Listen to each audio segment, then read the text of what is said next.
All right. Hello, everyone. Thank you so much for joining us. Welcome to today's webinar, in which we will take a look at planning for sustainable device solutions, the methodology behind ecosystem thinking, and recommendations for digital equity planners. My name is Scott Henley, and I'm the Executive Director of Digitunity, and it's my pleasure to be with you today. I'm joined by colleagues, Director of Programs Carissa Tashjian and Program Officer Nirvan West for technical support, and I see a few other Digitunity team members on the meeting as well. If you have any questions along the way, please go ahead and drop them in the Q&A panel.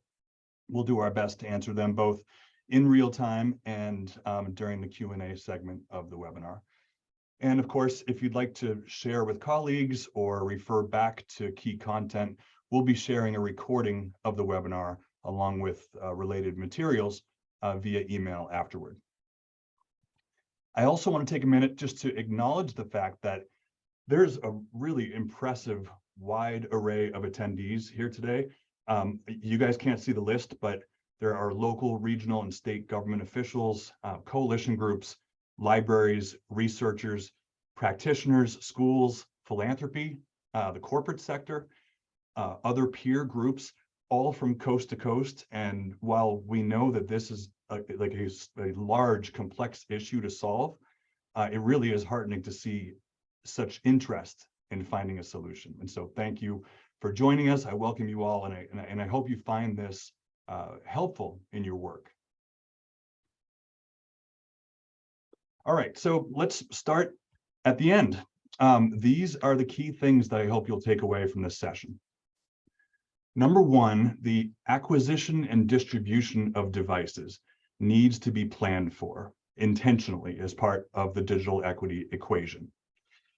Number two, we encourage you to think systemic and long-term, not transactional.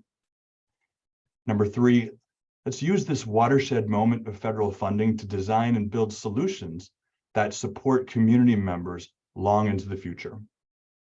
And number four, this is key, we believe this deep in our hearts, this is a solvable challenge. Okay, so let's just acknowledge the fact that anyone involved in developing digital equity plans, and each state and territory, as you are well aware, has begun that process. We know you all have a ton of work ahead of you. Those plans need to address devices, so we've developed this webinar and this guidance with you in mind. We're also thinking of individual practitioners, businesses, philanthropy, and the roles that you can and do play. We're here to share our unique knowledge and perspective to help states, cities, coalitions, and practitioners work towards sustainable solutions for expanding device ownership, with, of course, the ultimate goal of ensuring anyone who needs a computer can have one. Here at Digitunity, our work allows us to have a lens into local efforts nationwide. And to be honest, we have concerns that not enough focus and investment is being made on the issue of device ownership. From our perspective, it's the leg of the digital inclusion stool that needs the most help. So that's why we're here. And we hope today this webinar inspires some new thinking. And of course, we'd be happy to connect with you afterward to discuss. So our goals for you today are that you'll be able to leave here being able to, number one, describe key terminology and concepts related to devices. Number two, identify the components of a sustainable device ecosystem. And number three, reflect upon how the methodology's components are present or not present in your community, and start thinking about priorities. So why am I here today? Even better, who the heck is Digitunity? We are a national nonprofit organization focused on advancing digital equity with a particular emphasis on device ownership. Owning a computer is the foundation of digital equity. It's the thing that unlocks all that the internet can offer. Now, all of you here today clearly can recite this stuff in your sleep, but just think about what a computer enables. Education, employment, telehealth, civic engagement, communications, finance, entertainment, commerce, so much more. Just think about the role computers play in your own life. 36 million people don't have a computer at home here in America, and that's our area of focus. We've been in this space for almost 40 years, previously known as the National Christina Foundation. And our work over all these years has been to source donated technology from individuals and corporations and work with and through a national network of practitioners to get that technology distributed in communities. Digitunity was created as a spin-off entity a couple of years ago to attack this issue at scale. And that's what we're doing today. We're working on supply chain interventions to unlock large quantities of devices to help local digital inclusion efforts. We're also working together with communities to foster sustainable ecosystems. We support a national network of nonprofit computer refurbishers, and we produce reports and publications to help inform the field. And we're active in advocacy as well. The Computers for Veterans and Students Act is a great example of that, legislation that will direct government surplus technology to refurbishers to support people in communities nationwide. It passed the House in July, and it awaits a floor vote in the Senate very soon. And we just got some intel this morning that it may happen very, very soon. So excited about that. So let's start things off here by exploring some device concepts and terminology. First, large screen devices. To achieve digital equity, we must ensure that everyone who needs a computer has one. And we're talking about large screen devices here: laptops, desktops, Chromebooks, and tablets. Smartphones are helpful, of course, but not enough for full participation online. The upside of smartphones is that they're often more affordable than the upfront cost of a computer, and they are indeed mobile devices. So they can help users connect to the web at libraries and coffee shops and other places if at-home internet is too expensive. However, despite these benefits, relying on smartphones for internet access has been shown to limit the range of one's online activity and generally limit one's overall digital skills. The bottom line is smartphones may be a valuable stopgap in getting people online. They should not be the only way for users to access the internet, especially when it comes to school, work, or other critical life activities. Now, Digitunity recently worked with researcher Amy Gonzalez from the University of California, Santa Barbara on a report addressing this very topic. And you can find that in the research section of our resource hub on our website, digitunity.org. Okay, number two, device ownership. Now, loaners and computer labs are, of course, helpful, but they cannot substitute for people having full participation online and equity with their device-owning neighbors. Personal device ownership provides a unique computing experience that cannot be replicated through public use of computers or shared devices. Of course, access to the internet and word processing in any form is often valuable, but personal device ownership provides additional control over when and how people get online. Next, non-deviced and under-deviced homes. Now, as I mentioned earlier, an estimated 36 million people in America don't have a computer at home. On top of that, there's an unknown number of households where there just aren't enough computers available for concurrent use. Think about the height of the pandemic and how kids and families had to figure out how to share limited devices. New versus refurbished. Digital equity requires that the right device is available where and when it's needed and tailored to the intended use. That means that a range of solutions need to be available for the wide array of constituents and intended uses in a community. Most important is device quality. New or refurbished, regardless, we need to protect against the creation of a second-class digital citizen. We must ensure that affordable devices are reliable and provide a range of services, and we can't compromise quality for quantity. Now, as I mentioned, Digitunity supports a national network of nonprofit refurbishers that can be found in over 100 locations around the country, and most offer a range of digital inclusion services. Whatever the source of refurbished devices, there's obviously an environmental benefit to technology reuse as well. In the end, our perspective is that new and refurbished must be part of the solution. And finally, let's also hit on device uses, needs, and purposes. A used tablet might be perfect for an older adult to connect with her doctor, but that's not the ideal solution for a high school student. A new Chromebook might be ideal for a third grader, but not for a remote worker. When thinking of devices, there are so many factors to consider, including the intended use, the cost, the portability, computing power, onboard storage, screen size, accessories, and on and on. We'll be doing a deep dive into this very topic in a webinar coming up in a few weeks. So before we get into the methodology, let's first answer a few broad questions. So why a methodology? What's the point of producing and sharing this guidance? So we're hoping that this methodology can help communities foster the development of sustainable device ecosystems that benefit residents in need.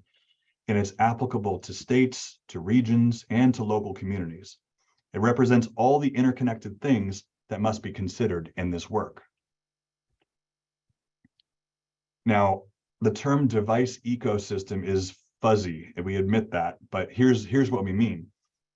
An ecosystem allows for a diversity of individuals and organizations to work collectively within an interconnected system. What we call a device ecosystem enables the activation and engagement of those with computers, like manufacturers, retailers, businesses, people, with those in the community who need computers, all through a clear and culturally sensitive pathway to device ownership. An ecosystem approach breaks down silos and drives better awareness, provides more effective distribution of devices to constituents, and ensures a variety of viewpoints are engaged, thereby increasing the inclusivity, the consistency, and the sustainability of the solution. So here's the distinction that's really critical to recognize. It's process over product. While the number of devices distributed in a community might be an obvious measure, it's about far more than numbers. The device supply, the distribution process, the relationships, and the overall environment are all the keys to ensuring an equitable long-term solution. So that's what we're advocating for here. If you invest in the development of an ecosystem, that's the path to long-term impact. If you invest in purchasing a bunch of Chromebooks, that's a Band-Aid. That's a moment in time fix. Now, when we say sustainable, what we mean is a regenerative, community-based model, pulling in national resources as needed, that collectively addresses and builds deeply into institutions and organizations, systems and processes that ensure a transparent, human-centered system of supply and distribution. Sustainable means the solution is built broadly and deeply into the institutions within the ecosystem, not just the people, because the people change. It ensures that the relationships are cemented and ongoing. Now, the word regenerative is important here. Consideration should be given to what happens to a device at the end of its use. Can it go back into the system? Can it somehow feed funding into the system? Can it be recycled? Sustainable also means that it's evident that the ecosystem exists. It's not an empty concept, but a visible, active, human-centered living system continually improved over time. So why now? As you are keenly aware, this is a watershed moment for digital equity, with billions of dollars from the recently passed infrastructure law being invested in closing the digital divide through broadband infrastructure, affordable connectivity, digital skills training, and device access. And we are here to say that devices can't be an afterthought. If federal funds are used across the country to just buy a ton of computers, that doesn't lead to lasting impact. No doubt it'll help people today, but it would be a real missed opportunity if that was the predominant outcome. So we need to use this moment to develop programs to get computers to those who need them now and in the future. This is our opportunity right now, so let's seize it. If we all think systemic and not transactional, that's the way forward. All right, so enough of the preamble. So here we go with the methodology of for a sustainable device ecosystem. So This graphic that we've developed, it can be found in the resource hub at digitunity.org. It can also be found within the Our Approach section of our website too. Let's start first by just noting how the methodology is organized. And you'll see that methodology is broken out into community components here in the top level, and then technology components here in the lower level. And then underpinning all of it is the continuous feedback loop components down here. Now, this illustration, it's not meant to be sequential. It's meant to illustrate all the conditions that must be in place to enable a sustainable device ecosystem. Okay, so we're going to go ahead and dig into each of the components. First, we'll look at the community components. This one here is device needs identified. Who are you trying to serve? Are there priority populations in your community whose needs you're looking to address? Who's the intended audience? Now, there are tools out there available for identifying the need, including American Community Survey data from the Census Bureau, which looks at device ownership by type. Digitunity's technology gap map offers a visualization of that data, and you can drill right down to county level in that data visualization. You can find that at digitunity.org, and you click on the issue page and you'll find the map there. The National Digital Inclusion Alliance, in their just released toolkit for state digital equity plans, they also have a listing of additional resources as well. And by the way, kudos to NDIA for that publication. It's great work. Now, the key is to generally recognize that there are pockets of need in every community, some small, some large, and breaking down the data is critical. Earlier this year, we did some surveying of people in and around digital equity work in 10 different cities. And in all 10 cities, 10 out of 10, the need to increase access to devices or increase the capacity of organizations providing devices, that was a top 3 consideration in all 10 cities. Next is the need for a steady supply of devices. This is an obvious one. After all, the goal is to have a ready and robust supply of free and affordable devices available to residents in need. Now, these devices can be new or refurbished. They can be purchased or donated, sourced locally or not. Every community is different, and therefore every solution is different. Supports available. A device alone is not enough. Intentional planning is needed in order to provide resources to each device recipient, such as affordable internet connectivity, digital skills training, ongoing support, and more. It's about more than just the device. Effective communications. Intentional and clear communication must be part of the device ecosystem. That means designing communications in the ways and places that people who need the information can easily access and share it. The people in your community who need to know, the potential device recipients, they need to be reached effectively. And so traditional marketing techniques might not be the most effective means of doing so. Continuous improvement. Now, this component speaks to the need for intentional planning at the front end for reflection and evaluation along the way. You're blazing a new trail here. And as our founder, Yvette Marin, says, this is pioneering work. Lots will be learned and needs to be shared across your community and also hopefully externally as well, so that similar efforts in other places can learn and improve. All right, so let's take a look at the technology components next. And first, we'll start with supply chain activation. There's got to be an entry point for device sources of all kinds to participate and be engaged in the community ecosystem. In the corporate sector, local companies could and should be tapped for donated technology. And if their policies restrict that, those policies can be adjusted so that there's a community donation made at each refresh cycle. Same applies for government, for higher ed, for healthcare, and other large institutions. As I mentioned now a couple times, we're big supporters of nonprofit refurbishers. And if there's one in your community, build around that. And we have a map on our website, so you can find one near you. And then also think about all the other resellers and recyclers and repair shops. How can they participate? Now, maybe it's easier for a company to contribute money instead of computers. That's great. So how can you establish a fund that's made especially for device acquisition or replenishment? Sometimes it's a combination of the two, tech and financial support. Next is proper device configuration. Now, as we've mentioned, this is a key consideration, matching the purpose and use of a device with the type of device distributed. In some cases, a Chromebook is sufficient. In others, it's not, and likely won't be used if it doesn't meet the way in which the recipient needs to use it. This also requires working with device providers to understand and communicate those needs to ensure devices meet those requirements.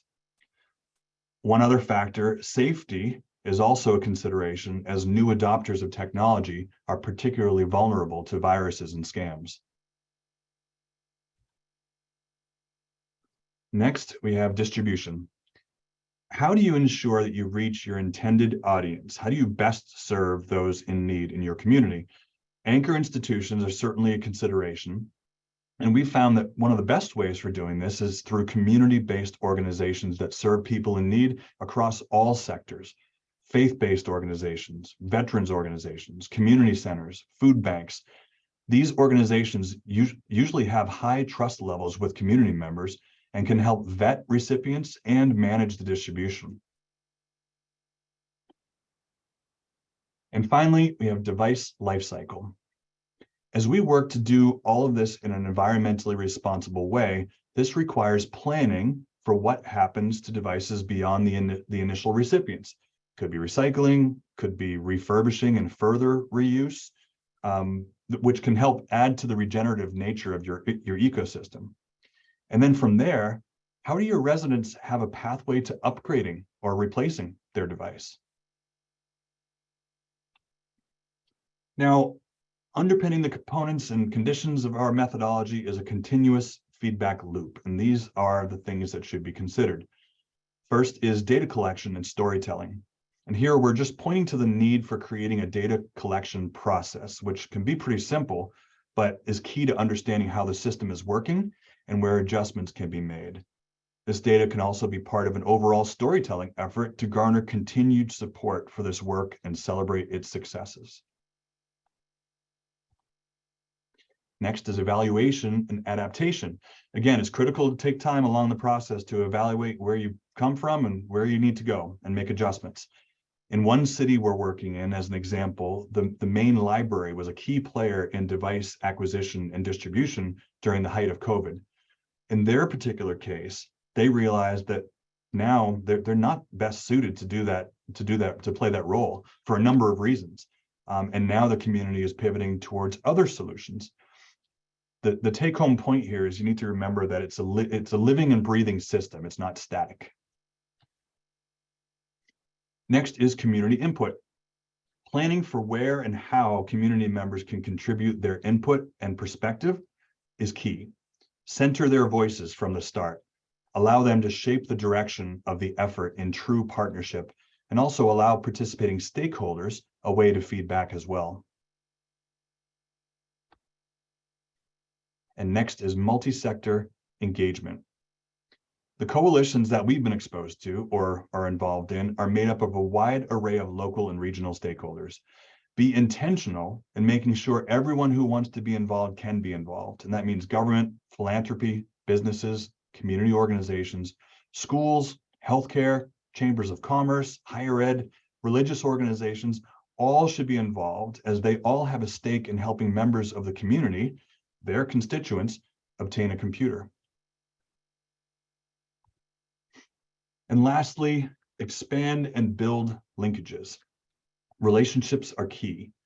Examine the strength and depth of relationships and trust among participating organizations, and act to build community, strengthen ties, and leverage what each brings to the table.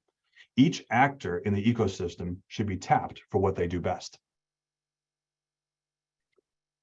Okay, so now we're going to move to a moment to just pause and reflect upon your own context, how this all applies to you and how you might integrate this ecosystem methodology into your existing work. So we're going to do a couple quick polls here. And so please get ready to respond.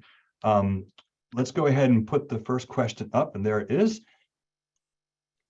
So which of the 9 community and technology components of the methodology do you feel are most developed in your community today? So take a look and select all the ones that you believe are most developed in your community today. So go ahead and respond. We'll pause for a moment here, and then we'll take a look at the results.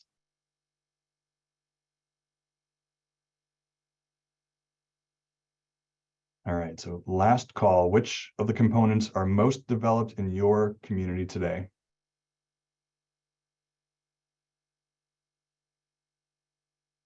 Okay, let's go ahead and take a look at the results. Hopefully that was enough time. And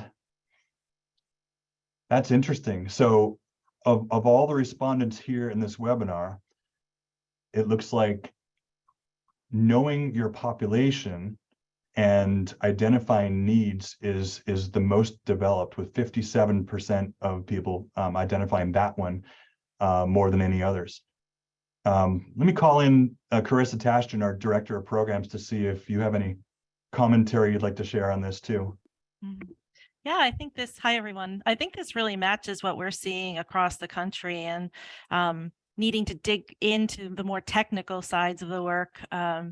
And it's really clear, I agree with you, Scott, this is great base to build upon, because you can see the community is a big, driven by the community. And so now with extra support around and knowledge, like we're doing today, sharing, around, I see supply chain activation and device life cycle on the lower side, that they can be achieved as well.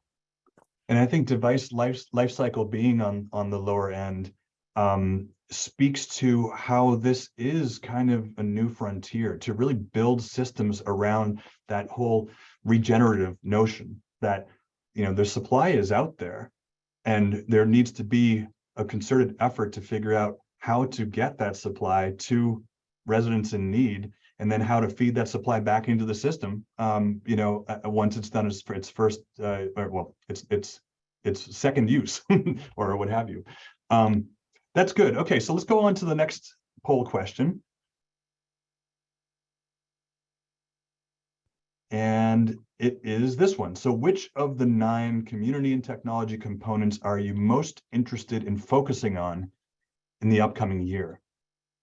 Where do you want to put your effort? Now go ahead and pick one on this one. So the one area that you'd like to attack this year, lowest hanging fruit.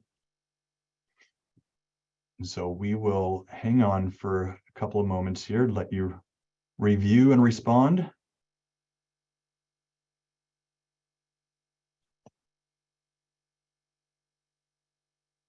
All right, last call. Okay, let's go ahead and look at the results here. Where would you like to strike this year? And no surprise to me, Carissa, supply is a number one. We hear that every single day, that there's the supply is out there, yes, but we haven't figured out as a broad digital inclusion community yet and how to make sure that it's robust and reliable. Would you agree? Yeah, I was anticipating this as a top priority, and as you always say, it is achievable and solvable. There's so many computers sold in the United States. If we can just get more coordination for that regenerative approach, we'll be able to direct it for free and low cost use of those devices. So I bet it was hard to choose one of these, I would have imagined, because they all kind of work so tightly together and with each other as part of an ecosystem. But having a starting point is always a great point, and then you can build in the other aspects as you go. That's great. Good. All right, good. Thank you for participating in that. And we'll go on to the next component here of our webinar, and that is digital equity plan recommendations that we've put together.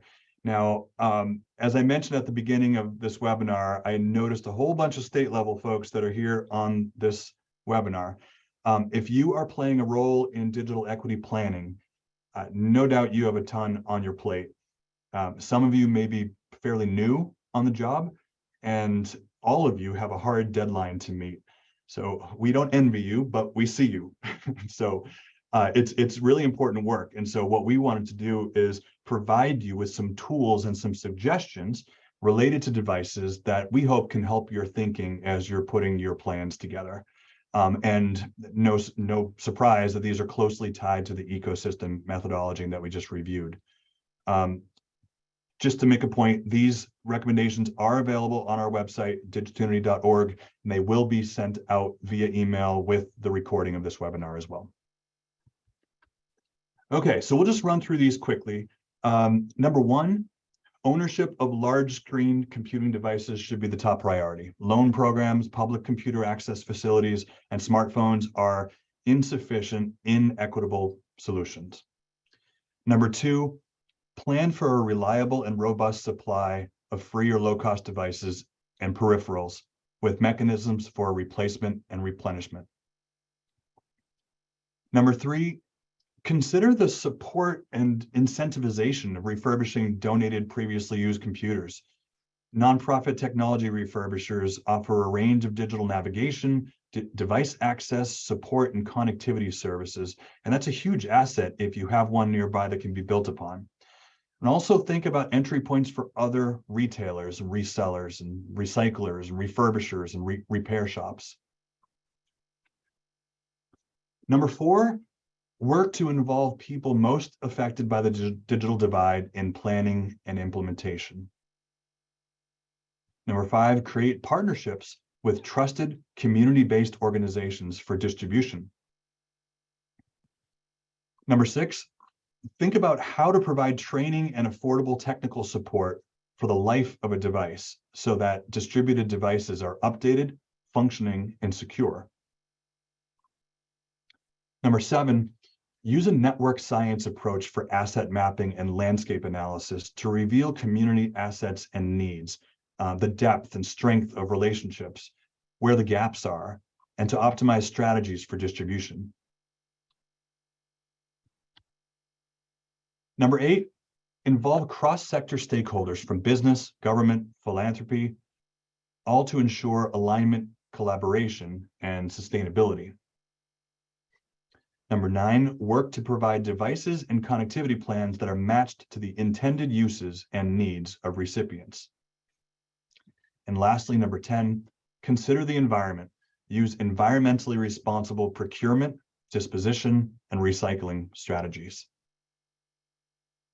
So like I said, we've summarized these in a document that will be shared after the webinar is done. And so we hope that those are of value and helpful to all of you that are involved in digital equity planning. Okay, so next steps. First and foremost, we invite you to just dig into this methodology, share it with others in your organization, with peer organizations, coalition members across your state government, whoever's involved. Let's get that out there to at least get conversations started and get gears turning. I also invite you to spend some time with colleagues and peers to reflect on these two questions. First, what do you see as the biggest opportunity to expanding the availability of free or affordable devices in your community? Where's the lowest hanging fruit? And how will the actions that you are taking today to equip your community with free or low-cost devices, how can it be sustained? In 5 years, what's going to remain from your efforts today? Now, we put all this out there for you to consider and hopefully to get some gears turning and some thinking. I also want to say that Digitunity can help. And I want to point out the fact that we are truly unique in the digital inclusion landscape. We have highly pertinent expertise, and we're uniquely suited to help you with developing a sustainable device solution for your community, for your region, or for your state. This could manifest itself in a number of ways, but first, feel free to just use us as an information source. You'll find a ton of helpful information like publications, recommendations, graphics, and guidance, all in the resource hub on our website. You can find that easily by just going down to the footer, and there's a link right there on every page. Also, watch for future webinars, blog posts, and reports as we aggregate and share knowledge obtained from doing this work in locations around the country. Second, Digitunity can be engaged in an advisory capacity, leveraging our national perspective to help guide and support your local work. And third, we can work with you as an implementation partner as well, with dedicated staff committed to assisting your ecosystem development efforts.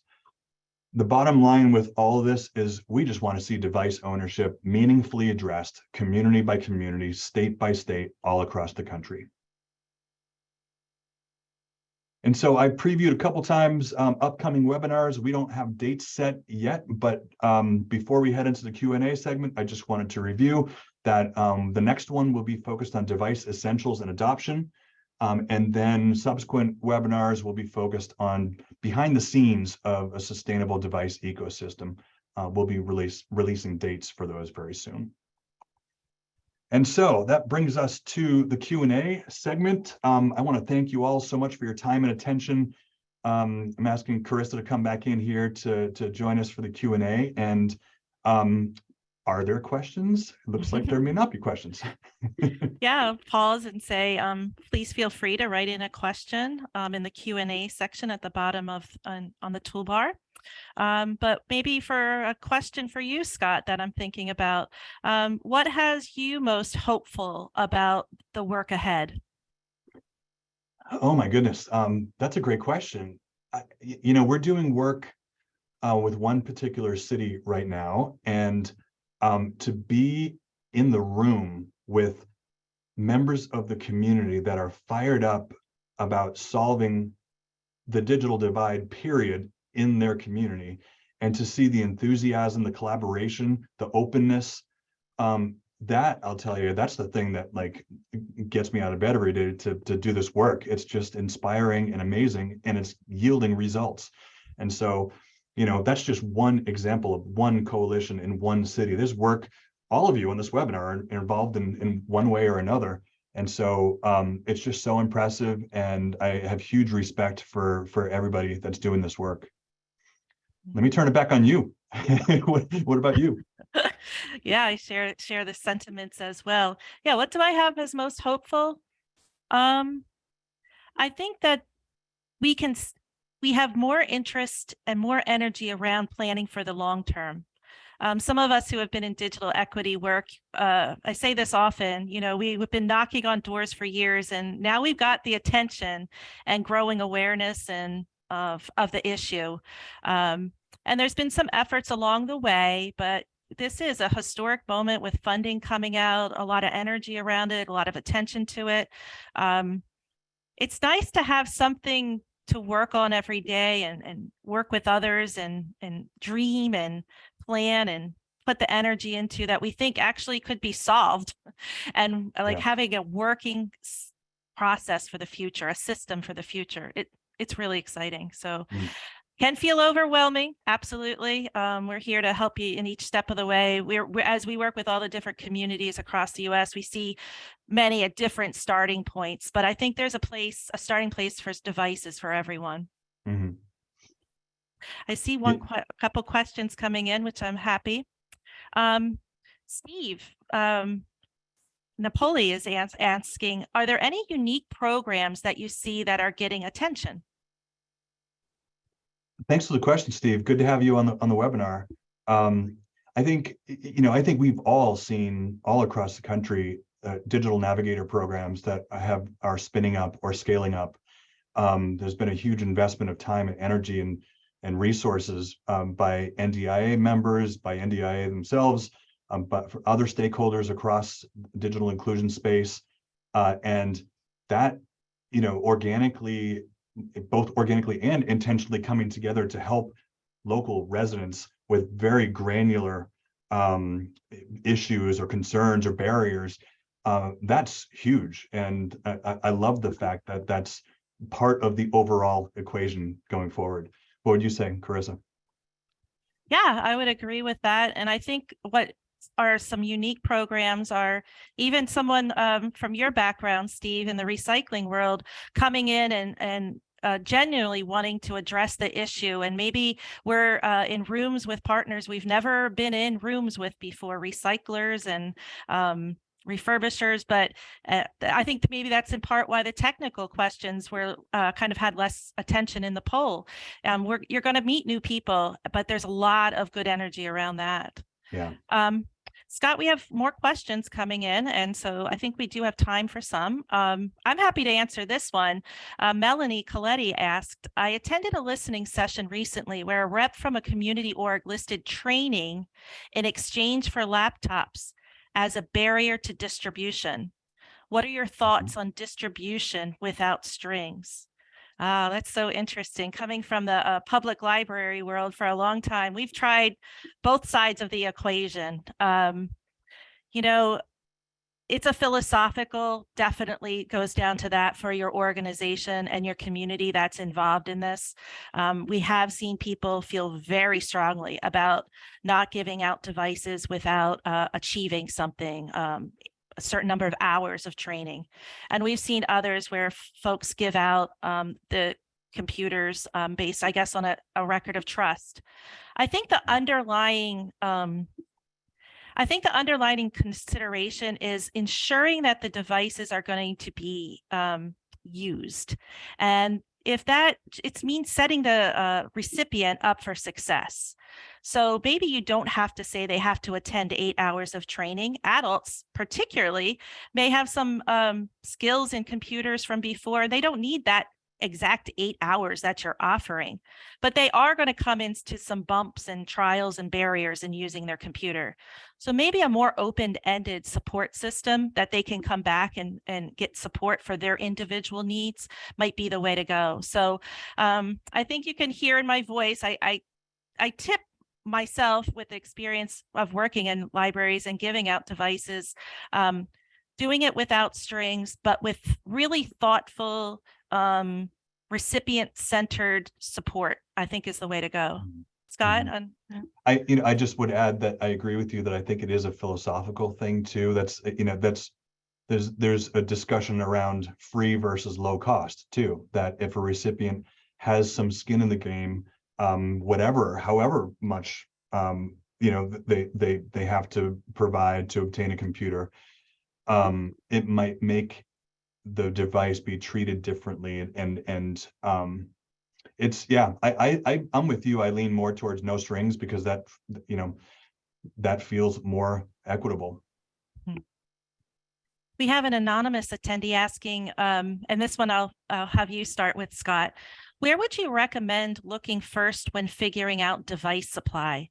Should we look to nonprofits first, or maybe large tech corporations to provide the low-cost, free refurbished devices? That's a fantastic question. Yeah, and not knowing what's available in your community, it's hard to answer. But I will say that I think it's the best approach to take a like Swiss Army knife approach at it. That yes, there could be corporations in your community that would be willing to donate technology to help support your community, but there needs to be a place for that tech to go and be prepared. I've mentioned many times about the nonprofit refurbisher community, the Alliance for Technology Refurbishing and Reuse. That's a great place to start, but not every community has a member of the Alliance ready in your community to service those devices and distribute those devices right there in your hometown. So I think there is a pathway to getting other entities involved, be it retailers, other recyclers and refurbishers that are for profit, even local repair shops. You think about like every town in America practically has a repair shop in it. So what role can they play? If you do, like if you're from a small, I live in a small community in New Hampshire, and if there was a corporate entity here that wanted to donate 100 computers to support our senior center, we would have to figure out a way to get them prepared. And in my community, there's not a refurbisher but there's a repair shop, and they actually have been engaged in preparing devices for the community. And so it's at this stage of the game, there's no organized approach out there end to end nationally, but that's why we're here. This is the pioneering work that needs to happen. Mm-hmm. I think I'll segue off of that with a question from Matt Spurway, who says, we're a new digital inclusion nonprofit in Canada that provides free internet, new large screen devices to low-income households, as well as digital skills. Oh, very impressive. All parts of the stool, as we say. How can we identify, connect, and learn from each other? And that's exactly we are at Digitunity, we're trying to practice what we preach, in the sense of we wanted to hear from folks about what their needs are. They've been changing needs, and how we can bring people together. So I'm guessing you might be a member of our Digital Opportunity Network. If not, anyone is welcome to join on our website. It's free. That's a starting point for if you're talking about devices specifically. And also we're having some regional meetings coming up in January that you can find on our website as well under I think it's Aligning Connectedness, something like that, Community Connectedness. You'll see a list of the webinars there. Mm-hmm. Not in Canada, but you're welcome to join one of our West Coast or East Coast regional groups. Yeah. Yeah. And I'd love to also add, Carissa, that you know, Digitunity, we are proud supporters and partners of NDIA, and go to Net Inclusion, the National Digital Inclusion Alliance's conference in February in San Antonio. You'll be sitting shoulder to shoulder with people doing this work all over North America, and so that's a really inspiring and a great way to learn too. Yeah, and definitely a call out for the whole digital equity community, and that's truly a community. The Digital Us focuses on digital skills. Great to talk to. NDIA typically talks about broadband, but is expanding. So it's interesting that you're doing all those three stools. You might have some meetings to attend to help weave all of us all together, but we're doing our best on our own to do that as well. I have one last question from Brian Whitaker. Hi, Brian. Nice to see you. He asks, how can states involve Digitunity in their digital equity plans? That's a great question. I mean, number one, we encourage you to just think systemic and long-term. That's the first thing, because we've already heard, like, Carissa's going to nod vigorously, we've already heard from entities across the country that we engage with that, oh, we just bought 10,000 Chromebooks, or, oh, we just invested in a whole bunch of new laptops, which is good, and we obviously that's going to benefit those recipients, but the best thing that digital equity planners can do right now is just to think about what actions can we take now to build a program, to build this ecosystem out, so that the federal funding comes and goes, and that thing is still in existence and still cooking and still getting devices out to people in your community on an ongoing basis. How can we help? I mean, I'll go to the next slide. It has our contact information. Reach out.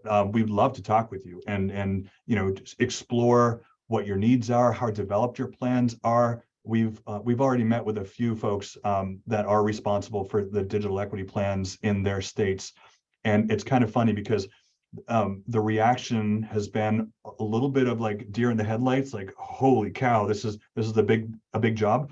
It's a very important job.